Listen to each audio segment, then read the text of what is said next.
Night falls, pumpkins glowing bright, witches' cackle fills the night, moonlight dancing crisp and clear, Halloween in Erie's near.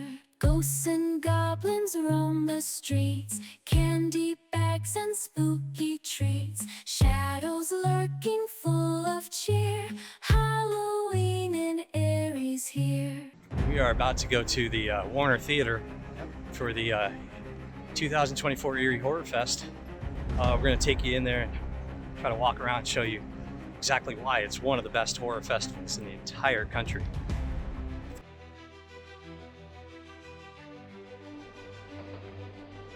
Erie, Pennsylvania. So much history in one little place. But how did this once seemingly small shipbuilding community transform itself to what we see today? Let's take a look at these historic events tonight on Project Algerine.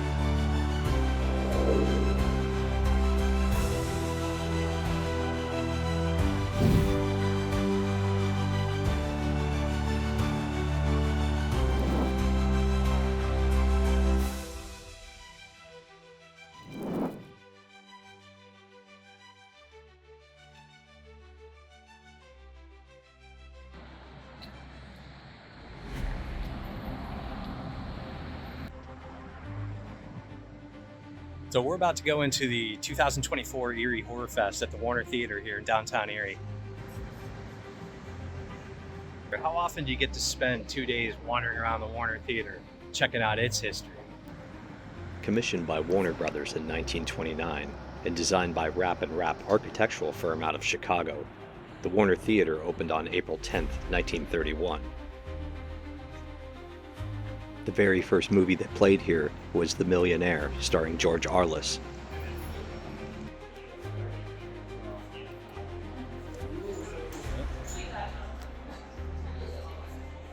That's us right there, Project Algerine.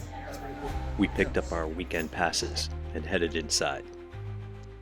The first thing you'll notice about the Warner Theater when you walk in is that the lobby is massive. Much of the decorative hardware in this building came from Cobb, White, and Liamar, also out of Chicago.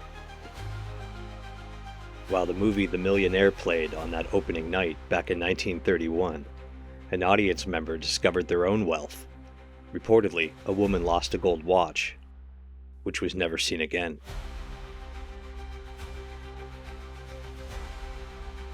First things first, we had to pick up festival t-shirts and then pick up artwork. What'd you get?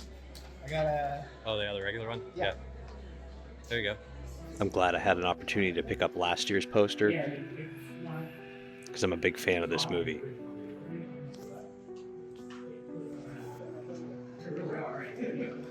Yeah. Is that bridge still? Now, we're going to take you through the merchandise area and show you some of that. It's a primary reason for getting here early is because we know in about an hour or so this place is going to be loaded with people.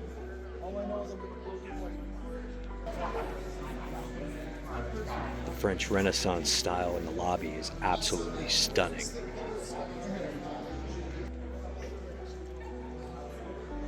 Listed on the National Register of Historic Places in 1982, this theater has undergone several restorations over its 92 years.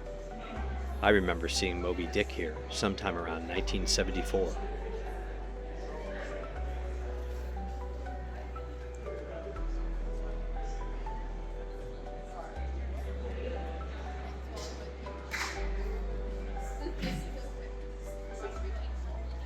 What sets the merchandise apart from other festivals is that much of it is custom made, with great attention to detail. I say, buy me a machete later. Oh yeah. I'll take a cleaver too. There you go, cleaver. Well, that'll work, right?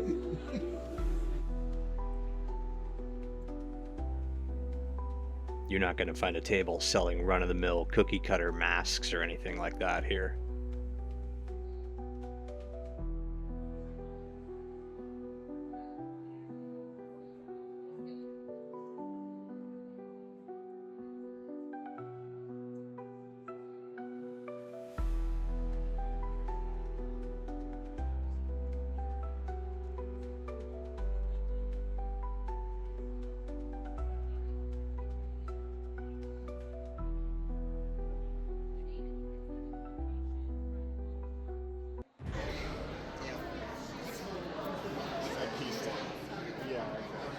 A lot of cool stuff.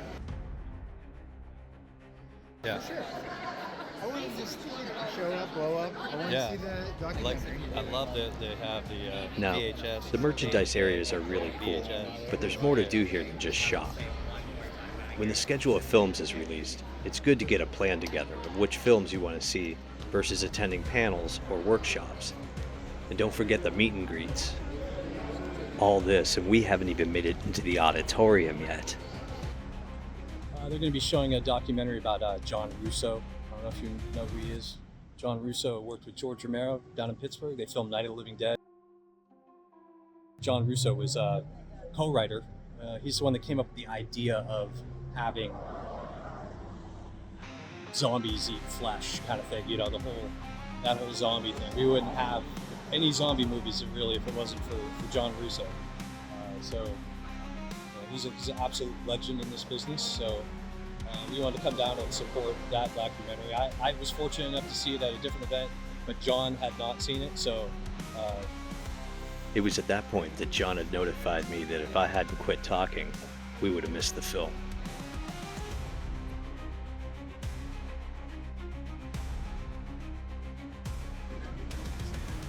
It is intermission, where people are taking a break.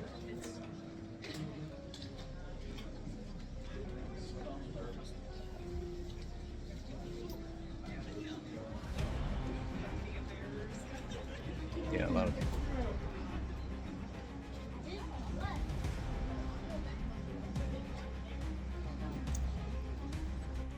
The auditorium is incredible. 2,250 seats. Imagine all those people packing into this movie palace.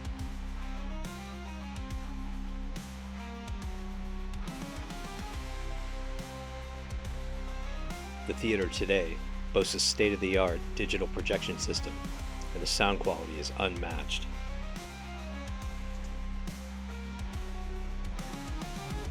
Now it was time for us to head upstairs for an industry panel.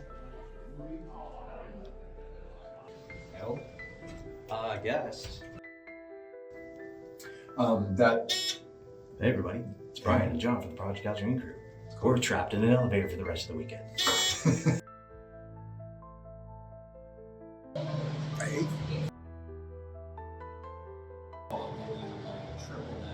Next stop was a meet and greet with Rusty Cundiff. we are waiting in line to meet Rusty, director of Tales from the Hood. Of course, you can't see him. There's always somebody standing in the way. There he is. There he is. There he is. Meeting Rusty Cundiff was super cool. He signed a few posters for us and snapped a few photos. Later there was a Q&A with Rusty, including a screening of his 1995 film Tales from the Hood. One last pass through the merch area before we head off. What makes this festival stand out is there's so much more to do than just watch a selection of really good movies.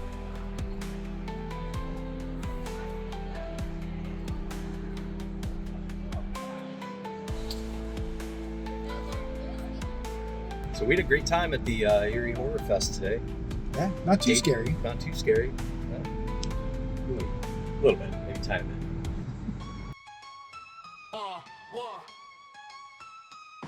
Erie, PA, where the lakeside gets dark. Halloween night, we're lighting up Frontier Park. Press scouts, mist is rolling in thick. Costumes on fleek, we're about to get wicked. Diamonds land and shadows start to creep. Water theater ghosts, they don't sleep. Erie cemetery, tombstones glow. It's about to go down, here we go. It's a nightmare on State Street. Erie's getting freaky. Bicentennial Tower, casting shadows long.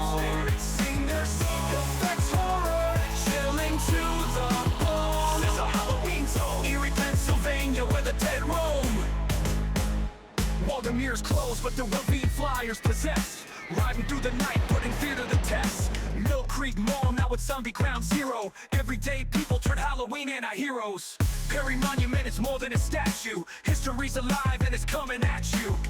Gears Lake secrets beneath the surface. Eerie Halloween brings a supernatural circus. It's a nightmare on State Street. Erie's getting freaky. Bicentennial Tower, casting shadows long